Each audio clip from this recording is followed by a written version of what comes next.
love and faith, I've learned to distrust the inconsistency of love as a child, then seek its defeat as a man. That I am a good man and worth loving, but if I don't know this, no one else will convince me of it. To fear God, I learned that. Then I found the courage enough to laugh at how ridiculous that notion really is. I learned to fear death. Then I learned where we sleep, we wake. So death is really just a catnap in eternity. In my life about equality, I learned to see that souls do not and never have had colors, gross incomes, degrees, titles, or IQs. Life ain't fair for almost everyone, and that makes it a bit fairer on balance. In life, I learned disenfranchisement may breed despair, but it has also bred great courage to overcome and to advance. I learned that when we lose a possession, it's possible to possess more in losing than ever possessed.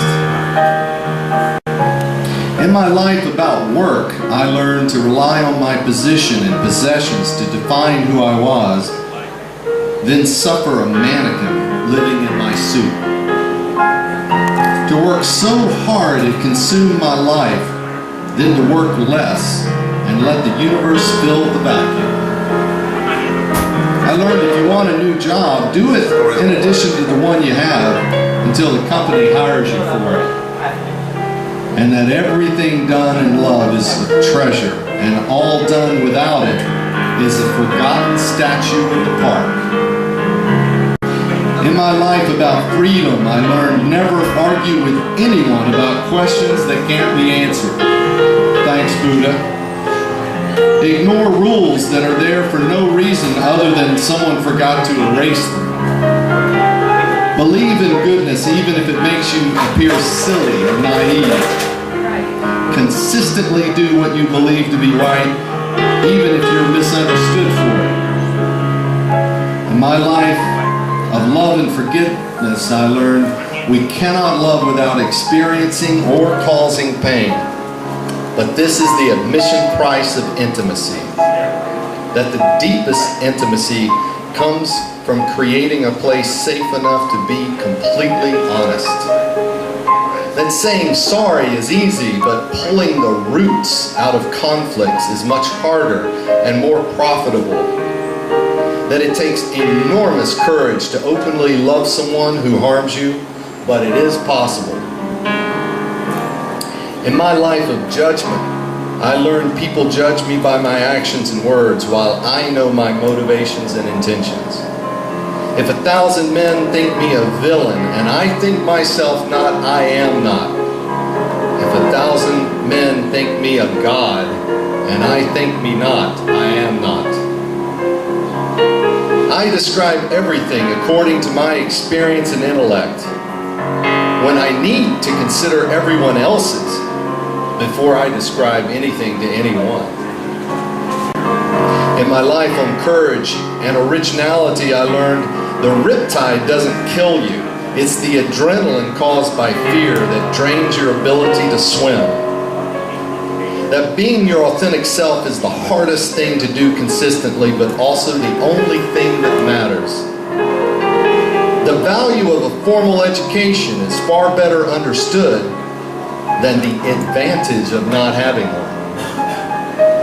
And those who write the books don't always read them.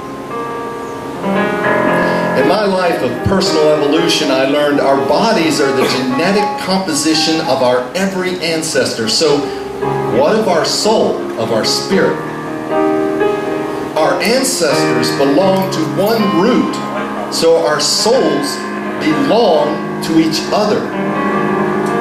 Our present is a collection of all past and connected in some way to all futures. Our every action will gather in a pond of unexpected consequences 1,000 years from now. In my life of diversity, I learned if I believe in believers, I am free to embrace them all. authenticity, kindness, and passion are heard without words in all languages. And every language has a different word for love, yet they all have a word for love. In my life of friendship, I learned that giving someone a second chance often pays huge dividends. That friends made for convenience rust easily, but those tested by adversity shine. And that having one person you can tell anything to is a gift more precious than gold. In my life of love and unity, I learned there is no darkness, no death, no sin, only voids of love and unity are destiny. And if we are born to love for the sake of unity, we are a gatherer to draw many to the realization of one through love. From 0 to 50.